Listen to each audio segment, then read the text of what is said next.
Hello, everybody, and welcome to the grand finals here at the Aegis Marauders League Winter 2025 split. My name is Moose, and joining me, as always, to round out this final season, it is Jack. Jack, welcome to the grand finals. I'm so happy to be here. I'm so happy to finally get to the culmination of my first split here at Aegis, and could be happier with the teams we got or the road we took here. It's a bit rocky, but we're finally here. Yeah, rocky is definitely a good adjective to describe the way that we got to this grand finals. A bit of a hiccup in the semifinals due to some eliminations, but we do have our two grand final teams ready to go. Akuma Pizza Cutters versus the Agency. Let's go ahead and take a look at those rosters on the screen now. Akuma getting a little bit of a break, not having to play last week because they had already secured their semifinal spot. But their lineup going to be very strong indeed. And I'm excited to see what they're going to be able to bring to the table. I think they're the favorites coming into this grands. Certainly, they've been favorites all season long. The only games they actually dropped were with substitutes, and ironically, they were against the Agency, who's the other team playing today. But with Akuma, Cheeks top lane, Violet jungle, Mexican mid or Lonry in the mid lane, wistfully, and Cheeks again bot, but this is fails. I mean, a lot of people, the only contentious part about this roster is whether you think Violet's the best player in the league or Wistfully is the best player in the league, because both of these two have just been phenomenal all year long, ranking first and second in our player rankings. Definitely, and you bring up a lot of those stats. All five of these players, I think not unexpectedly, but unsurprisingly, a lot of these players in multiple of the top 10 stats winners of the split, taking out a lot of names that are familiar here in the AML community to get there. And Akuma is one of those organizations that loves to get those wins, and they're looking to see if they can make a repeat org win with them here in this season. And trying to go up against them is going to be the Agency. They ended up getting a second chance after the semifinals match against Dizzy's P5 to have an opportunity here to take the grand finals away from Akuma. And there was definitely some questions coming in on top side of last week with how Terry Tinkle was going to perform, but they did very well in their one-on-one matchup. And the other part of this equation here, Jack, is that the Agency had a sub last week. That same sub is going to be in the support role. Dunzy going to be switched out for Sting.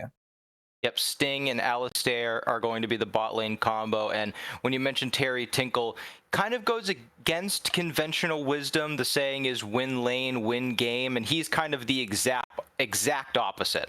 Every single laning phase, he is behind, he's under turret, he's solo dying, but then he comes into these team fights and he contributes as if he is miles ahead. Broken, Dopa, and Alistar are the core of this roster. Each of those players have over 500 games played this year. In 4 months, they've played 500 games or more in solo queue each. And they've all got signature champions, but they can play every meta champion. They're very well spread out. And I think when we talk about this team, we have to really showcase their mentality. They've swept every playoff series they've been handed. When they got a second chance, they absolutely took advantage of it and got here.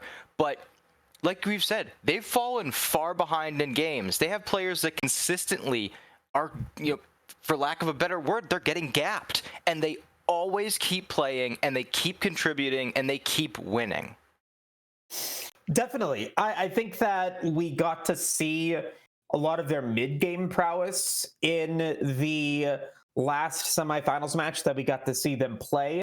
My only concern now is, yes, you could potentially fall behind in the laning phase and still have a good mid game, still have a good late game, but Akuma are going to be a team that might not give them the opening that they've had in previous matches to potentially get the game back into an even game state. And so my worry is that if they do decide to go for this composition that really ramps up once we get to 4th or 5th dragon and when Baron spawns, you could end up fighting yourself into a very difficult position if your opponent never gives you the opportunity to do that.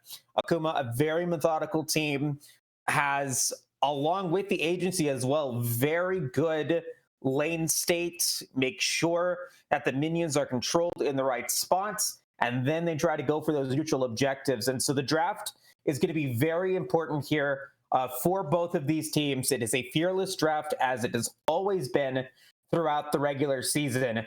And so with both these teams showing that they can draft well, I'm very excited to see what that means in terms of what champions are going to get picked first. Yeah, I think it's interesting when you look at the pools of each team. You know, Violet, she has a very kind of a mixed pool when it comes to what's meta and also what's pocket. But when we look at Wistfully, first ranked in player standings, he's also has the highest KDA of any player in the league and the highest gold per minute. Very, very scale heavy, playing a lot of Jinx, a lot of Zeri, a lot of Tristana. You know, a lot of these champions that with time can really take over any game. Whereas Alistair likes to play a bit more mid-game centric, Aphelios's, Lucian's, a lot more scaling, as we do have some picks coming in here. These are actually bans. If you're wondering at home, these are our bans. Nocturne, Orianna banned for Akuma, Tryndamere banned by the agency, and that Tryndamere ban might seem strange, but luckily we've got an entire season of scouting on Akuma, and the reason that's getting banned is because they flex it between top lane and mid lane. And I don't know about you, Tryndamere is not fun to play top lane against top lane. I can't imagine what it's like having to play against that mid lane. Definitely. And if you're able to excel at it, and if you're able to just get the minions that you really want to get so that you can be that side lane pressure house, you can be just as powerful as a Camille or another one of those side lane juggernauts and still be able to get out a lot of those potential dives that opponents are trying to go for. And we're also going to be seeing some of those other flexible threats taken away from Akuma by the agency, that Zyra as well as that Gwen, two champions that can also hyper carry their way into a victory. And so let's go ahead and get into the actual drafting here of game one. Akuma going to go with the Varus first, has been a staple pick for the team, has been a staple pick for a AD for all of the teams here in the AML. And the response to that is going to be more long range, more engage, and more execution, all wrapped up into a nice little bow with that Vi and the Jhin. Yep, Varus is the second highest priority champion in competitive play right now. Jhin is up there when it comes to ADCs, and Vi herself is the third highest prio champ in competitive play. I think this is a really standard first rotation. I get nervous about the Jhin pick early. I feel like if you pair that Varus with a lot of frontline, it works for Varus, and it really doesn't work for Jhin. I'd like to see them go for some strong picks in the support lane and jungle right away. We do get the Poppy, which is obviously a multi-positional flex. And then going right for the Rise for assumingly Lonry in the mid lane for Akuma, met by Azir. So everything here seems very standard. It's draft one of a fearless draft. Everyone's kind of getting what they want. I've got some worries on both sides. Rise is pretty low range, and as of now, Agency have a lot of range to play with. Poppy is going to make things difficult for Vi to find angles into these fights, so if Varus can position well, they can really play safe. And so when we look at bans for the next phase, the Bard makes a lot of sense, even though you might think, well, Poppy, super flex here. But Fails plays so much Bard, he finds ways to make it work in every draft, and when you're playing into a Jhin, the Bard is always going to be able to find value catching Jhin out. And you want to make sure that that Jhin is going to be able to capitalize on that curtain call and try to be able to go in to get those bouncing shots, as well as that critical fourth shot to execute champions. And like you had said, low range so far coming out of the Varus and the Rise, but a good amount of wave clear and a good amount of control across the Rift so that they can try to go into an engagement on the neutral objectives when it's a much better lane state, or try to go for those turrets, try to go for inhibitors, and make that objective a little bit less valuable for the agency here. But going back into it, the agency's composition, they're going to go with Leona, high priority champion pick, because of the low amount of engage supports right now in the meta that are utilized in this Fearless draft. You pair that up with the Vi, you pair that up with the Azir. Everybody on this team right now has so many ways to control and CC players of the enemy team. It's gonna be very tough for Akuma to be able to get out of it. Yeah, and I think right here, Akuma still have a lot of options. The Leona pick, a lot of the reasoning for that is because you're playing into Poppy, and a lot of the engaged supports that are left available, like Rel and Rakan, struggle greatly into the Poppy.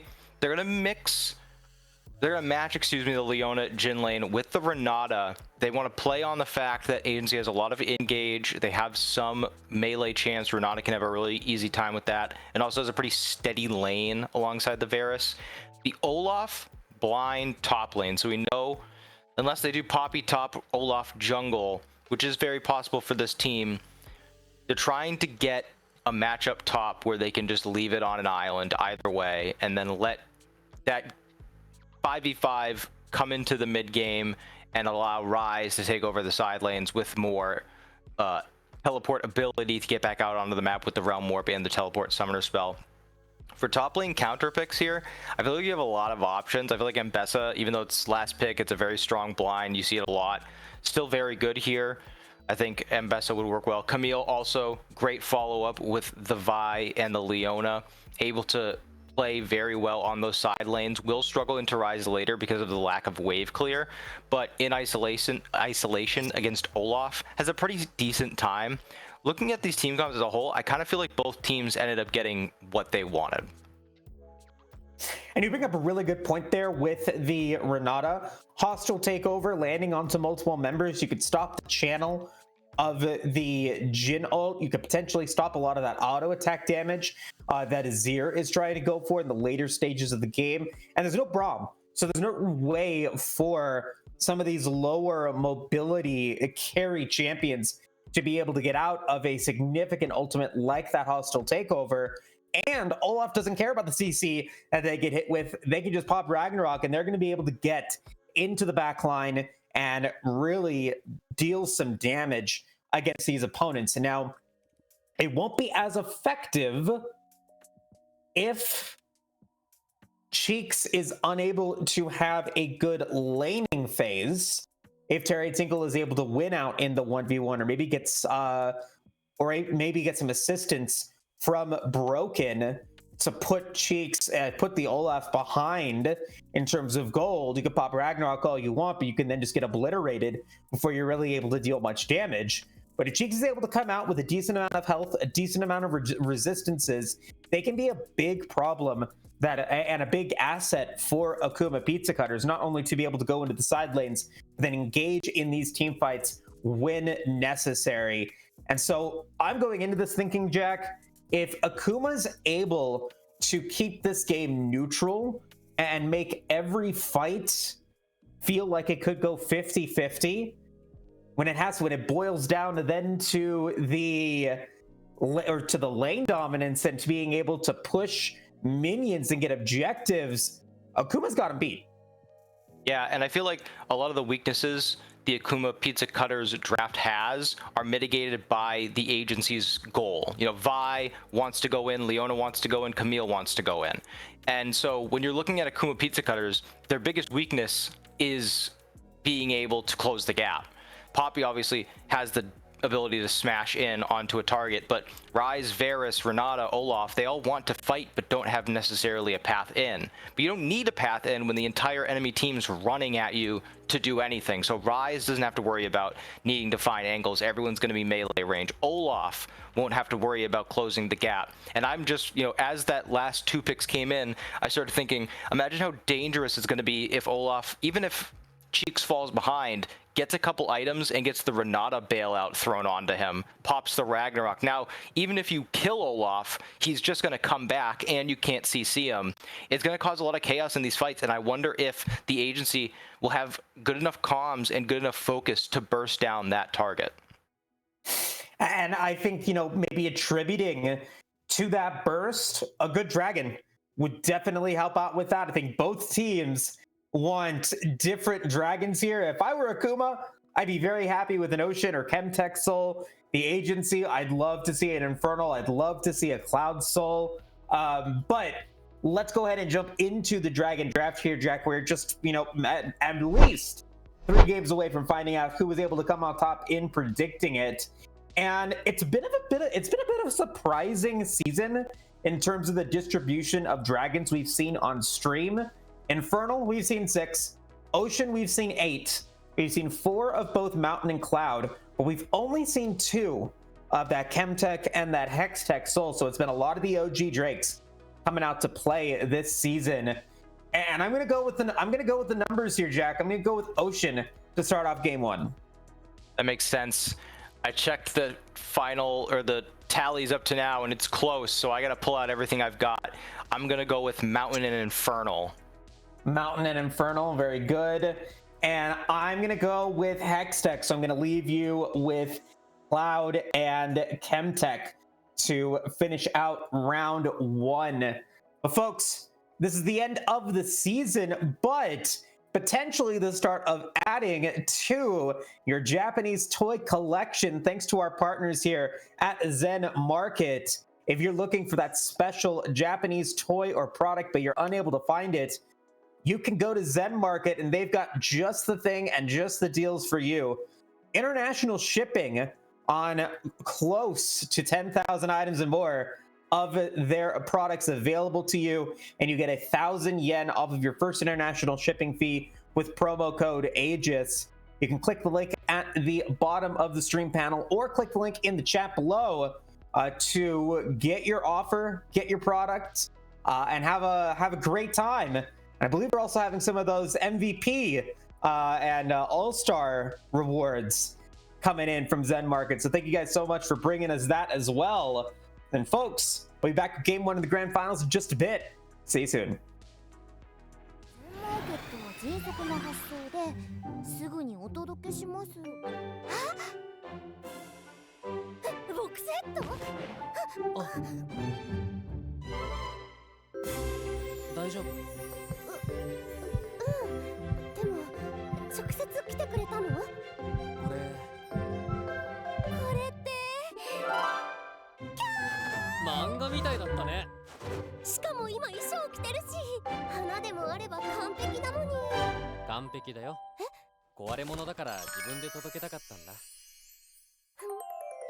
なたって完璧。ありがとう、ゼンマーケット。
Welcome back, everybody. We are now back and live for the start of game one.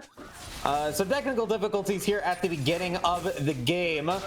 So we are falling a little bit behind at the start, but we're going to get ourselves into our first kill on stream here of the grand finals as Akuma is going to be able to take out Tinkle, the Camille in the top lane. Meanwhile, a gank in the bottom lane goes wrong for the agency.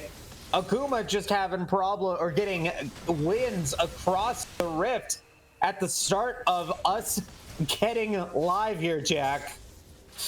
I mean, this kind of does just feel like if you told me after watching the agency and Akuma play that, like, hey, just by the way, every time the agency load into game, Terry Tinkle's down 0-3, I would believe you. I'd be like, yeah, that makes sense. It seems to happen every single game, so probably it's just the way the game works. Like, if you're a first-time viewer of League of Legends, this isn't always how the top laners perform. But if you're a fan of the agency, you know, nah, this is how our guy plays. He's most comfortable down 20 CS and 3 kills. And also, when you see Violet gapping in the jungle, that's pretty typical. And the duo of Wistfully and Fails on that second Cheeks account is an incredible duo, being able to pick up a kill in a 2v3 situation. Varus is accelerated, and looks like we're going to be getting on hit Varus this game, which makes sense because you got a lot of front line. You've got the Vi, the Camille, the Leona, and then some not so long range. Obviously Jhin ultimate is crazy, but Azir's most likely going to be making some moves to dive in. So you're gonna have a lot of opportunities to proc that Varus passive and get it going, as you see 2 levels up for Cheeks in the top lane here, as Terry Tinkle is just consistently punished under turret. And this is the concern, the problem that I was seeing potentially here for the agency as we get a play Emperor's Divide, not get put on your chest under tower. Meanwhile, an engagement coming in from Violet is going to secure a kill against Sting again. Leona now dead twice, as on your chest with a beautiful flash. Broken's very low, and that's going to do it. On your chest taking the dive and flipping it right on its head to be able to secure another kill for Akuma Pizza Cutters, his first of the game. And Alistair trying to be able to get out, will force the flash out of Violet to be able to get that kill. But an amazing start to this series for Akuma Pizza Cutters.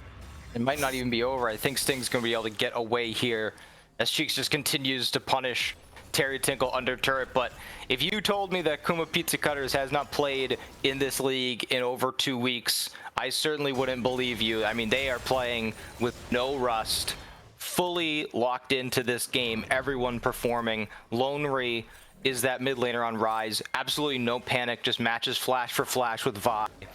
Immediately turns kill interpreter. Violet, you are mad. We have Umbral Glaive Poppy just fully believing that she is far better than anyone on the opposing team, going for a very cheap item that did just get buffed recently, going for a very early power spike, is also going to allow the Poppy to not go for, potentially not go for that sweeping lens, be able to get more wards out on the map. As you see, Cheeks is just utilizing the strength that they have and just proxying and continuing to build up that CS lead, as Violet is just invading this top quadrant. I mean, that Poppy second pick on blue side is very cocky, because they can just pick a lot of champs that aren't dive reliant and then just blow you up, especially if they pick like double ranged bottom lane. But they decided to play into it. They picked the Vi. They didn't respect the counter of the Poppy, and luckily, knowing that Poppy was going on to that top side, they're able to pick up that first dragon, and you mentioned that's going to be a big point for them if they want to win this game. But right now, you're already put in such a hard spot, over 4K down. It will finally be Terry Tinkle being able to get the kill against Cheeks, but I think Cheeks just really trying to test the waters there. Knew that they were low on health, pops the Ragnarok. Just not enough in the tank to be able to finish the job, but they've got the Ionian Boots of Lucidity. They've already got the Cultfield's Warhammer, and they've got a little bit of lifesteal now coming in with that Vampiric Scepter. And again, holding on to that 20 CS advantage. Looking at other CS advantages across the Rift, it's a bit of a lead for Wistfully, as On Your Chest is able to avoid the Emperor's Divide again. This time it is going to be a 2v2 that is going to put On Your Chest to a very rough spot. Will end up going down. Adoba is going to be able to take that one, but Violet was there on the cause and will be able to make it a 1-for-1 trade. Mid laner for jungler, as Broken goes down for the 3rd time in the game. I mean, this is what we talked about for the agency in draft. They tend to fall behind. Their players get gapped in games, but they always stay in it. Their mental stays strong. And Cheeks, you know, debatable. That could be what we call a good death there. But when a player makes a mistake or makes themselves vulnerable to get killed, you still have to catch it. You still have to be there and execute and take advantage of that mistake. So Terry should get credit for that, as he might have another angle here. Doesn't have the ultimate, so he backs out knowing he doesn't have the cooldowns, but Broken is in the area. The Poppy's there too, as we see them get the Void Grubs right there. And I think that that's like that's a solid trade for them, being able to get some of those early neutral objectives. The only issue that I'm seeing is that big gold advantage that Akuma has been able to build, and a lot of that is due to all those turret plates that they've been able to get because of all the kills that they've been able to get. Sting barely able to survive, flashing back under tower after getting hit by that hostile takeover. Violet unable to get Dopa in what has been a wildly dominant start for Akuma here in game 1. Yeah, these double ranged bottom lanes can be so unbelievably oppressive, especially when piloted by such skilled players like Wistfully and Fails. You see, they even went super defensive in their summoner spells, going for cleanse and heal, and using their strength in lane and their ranged ability to constantly have the Jin Leona pushed under tower, constantly be getting poked down, and get kills, even in disadvantageous situations when it comes to numbers and jungle presence, getting kills just in the 2v2, continuing to get picks. This is why Varus is one of the highest prio champs in the game. He has multiple viable build paths. If you're good at the champ, you can dominate the laning phase with your range, as Terry Tinkle gets the backstop. And Violet, come on, this isn't nice. Not nice at all. Hex Tech Slingshot trying to be able to get out.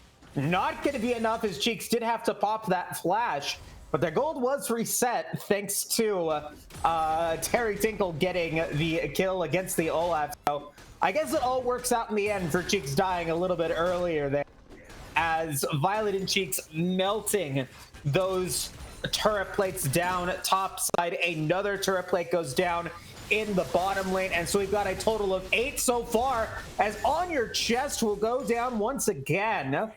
Dopa benefiting from that, now 2-0-0. I mentioned that Broken, Dopa, and Alistair all have over 500 games in solo queue, and right now you're seeing what 500 games of solo queue as a jungler will do to your mental. Doesn't want to look at the scoreboard, doesn't want to look at the gold, just continues to feel like they have a chance, and now looking for a play bottom lane. We'll see if they are able to get it. Flash Wistfully to try to be able to get out. Has the Chains Corruption used, and now Sting is on the wrong side of this fight, going to be forced to be in a very rough spot, and is actually not going to be able to get out. Hostile takeover, not going to land onto anybody, but Wistfully will still be able to secure that kill there. 4th of the game, already has upgraded boots, has the Gwinsus, and a 300 gold bounty. Yeah, I think already with the rotations made in top and mid lane, trying to get Olaf out onto the map, utilize that skirmishing power, putting Ryze top to match the Camille. You'll never be able to outwave Ryze at this point in the game. Putting down decent damage, but still, like I said, Ryze can just insta-clear the wave with the Tear of the Goddess. I think you really, if you're the agency, you got to be praying at a point like this that maybe Akuma will get cocky, maybe some of these early game focused builds will come back to bite them, and hopefully they fall off. But you never want to be in that position 14 minutes into game 1 of the finals, where your only chance is to hope. And you got to look at the draft. You got to kind of, if you're the coaches, you got to start looking back and say, where did we go wrong? It can't just be player diff. We can't continue the series if it's just player diff. So maybe we can't pick Engage when they have answered right away. Maybe we can't commit to a go in kill bottom lane with the Jin Leona if they have ranged options available to play into. I feel like you really got to start getting in your bag if you're the agency. And right now, Sting gonna have to pop the Solar Flare defensively to be able to get away from a onslaught by Wistfully and Fails in the bottom lane. As another tower will go down, that is all 3 outer structures for the agency now gone. The shining light for them is that 2-0 stat line for Dopa, who is in the lead in CS against On Your Chest on the rise. And now the second of the dragons going their way as well. Yeah, I mean, this really is one of those interesting situations where they're just pushing in everywhere. You see they're rotating for everything. Cheeks is just ghosting around. Sting's trying to match, but I feel like even if Olaf dies here, he doesn't really care. Gets a huge shield in the bailout. And now, gonna go down. Ravenous Hydra's there. Hostile takeover to finish the job. As Dopa comes in with a teleport. Emperor's Divide to 3 is great. And Cheeks is gonna try to stay in, but he's gonna end up getting shut down by Alistair. But now here comes Wistfully to get some more kills and some more damage in. Wistfully is still gonna try to come through and is gonna be able to get a double kill onto Dopa. Can they get the triple? Broken's gonna try to finish it. No, they can't. And that is the delay for Akuma. Not quite the 5-0 in the exchange, but still an incredible start to this series for Akuma Pizza Cutters.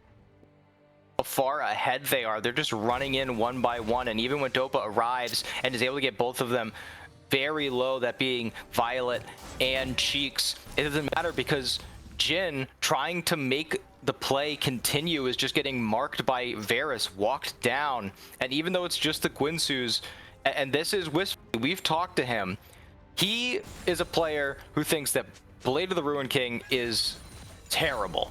And he thinks it's a bad item, and he doesn't even go for it. And you see how much damage this on-hit Varus is able to deal without... I mean, what's Guinsoo's give, like 25 AD? It's very little. Terminus gives just the penetration, so, and some AD, but I mean, very low damage in the items is just, he's so far ahead. Just walking forward and unloading all of the damage, using all those spells to proc the passive, using the Qs and attack reset, has that Guinsoo's, has that lethal tempo going, and just an unbelievable advantage already built up. You'd be thinking with these kill lines and this scoreboard, they're probably going for some big objectives, but nope, it's only the Rift Herald that's able to be picked up at this point.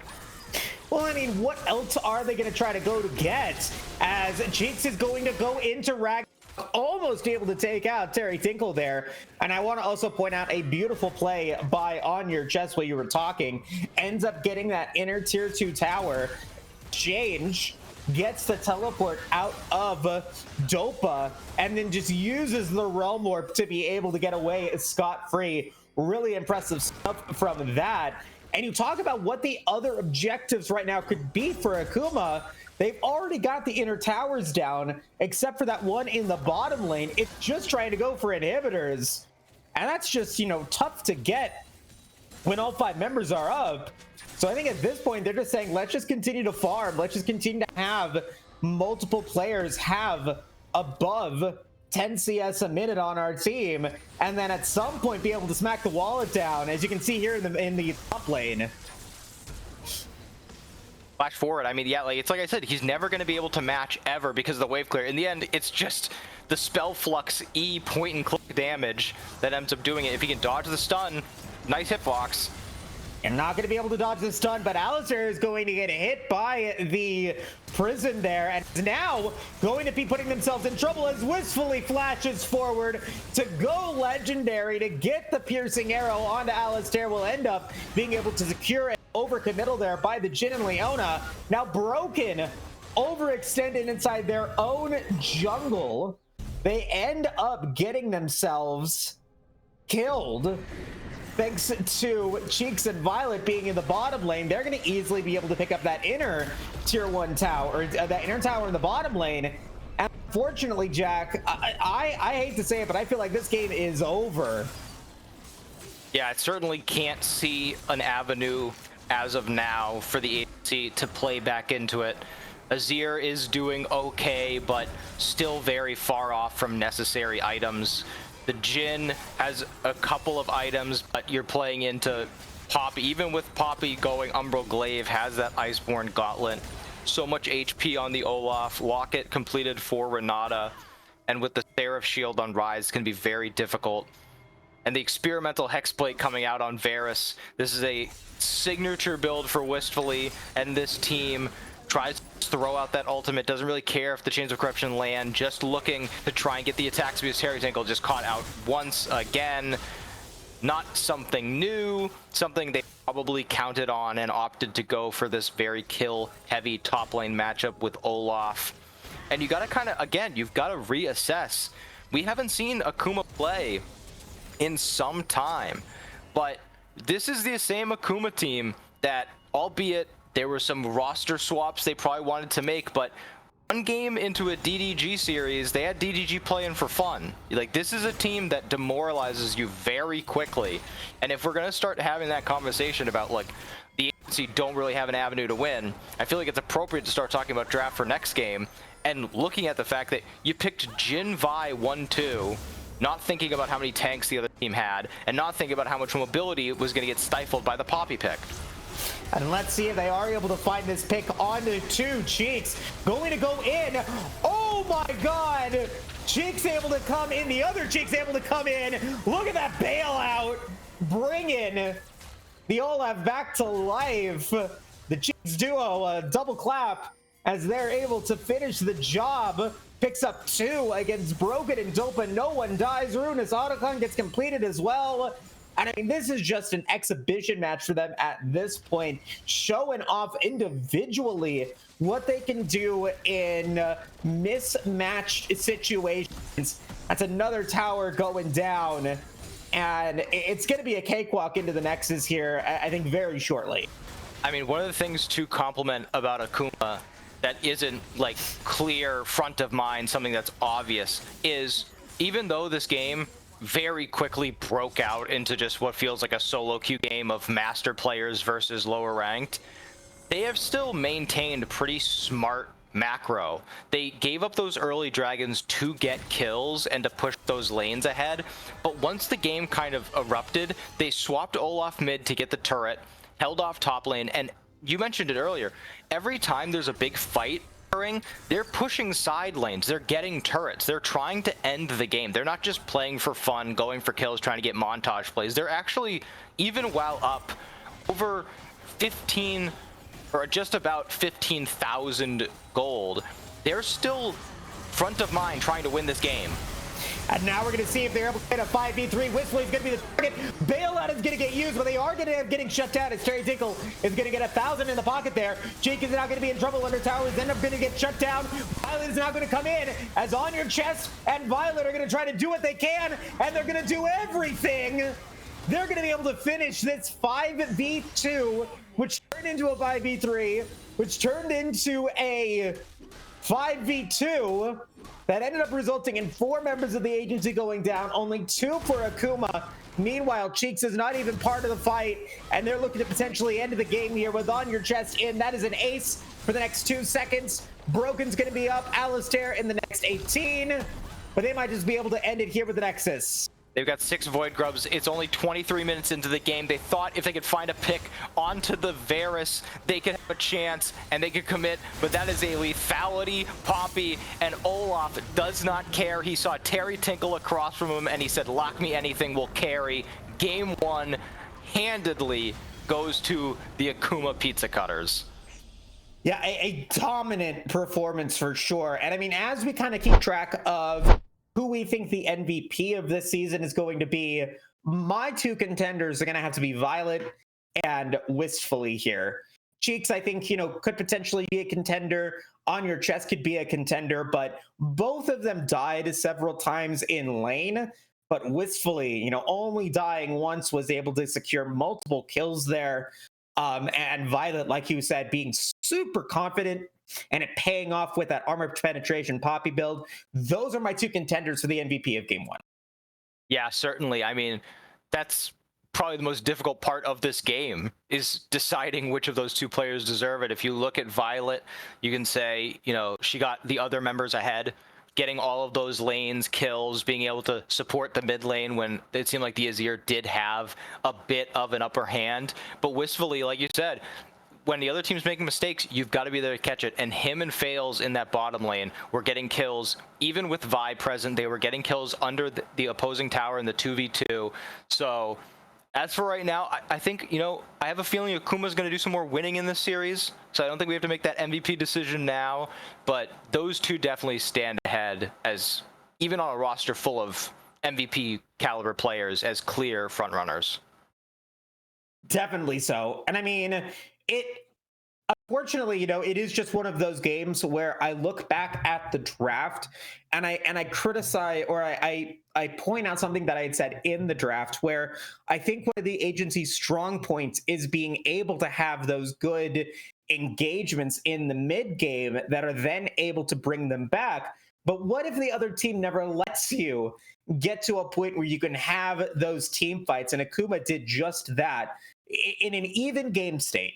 In an even game state where Terry Tinkle didn't die 5 times in lane, where your Jhin was able to get maybe a kill or 2 in the bottom lane with some gank help, where Broken wasn't getting diffed in objectives and in CS against a Poppy, that might have worked.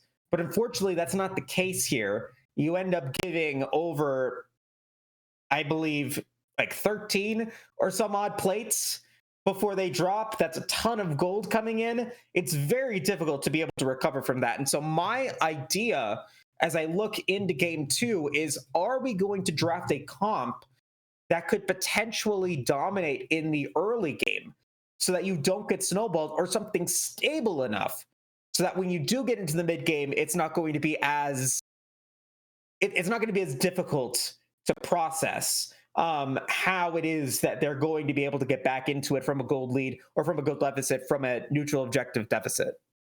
Yeah, and I feel like these draft discussions are important to have, especially when you see those clear mistakes. But this is the finals, and I feel like at some point we also have to be like, you also just have to play better. Like, you just cannot afford to be down. Like, we had technical difficulties, got into the game at 5 minutes. There were already 3 kills on the board. Top lane already had 2 solos. Jungle had a kill there. Bot lane already had a kill. And even if the Varus is 1-0, you can't be giving up a kill in a 3v2 gank bottom lane. Like, that just cannot be happening. So they not only have to draft better, but we can't really let them off the hook. They've got to play way better too. I agree. We want to make this an exciting series for sure. We're going to take a quick break. When we come back, we will jump into game 2 draft. We'll see you soon.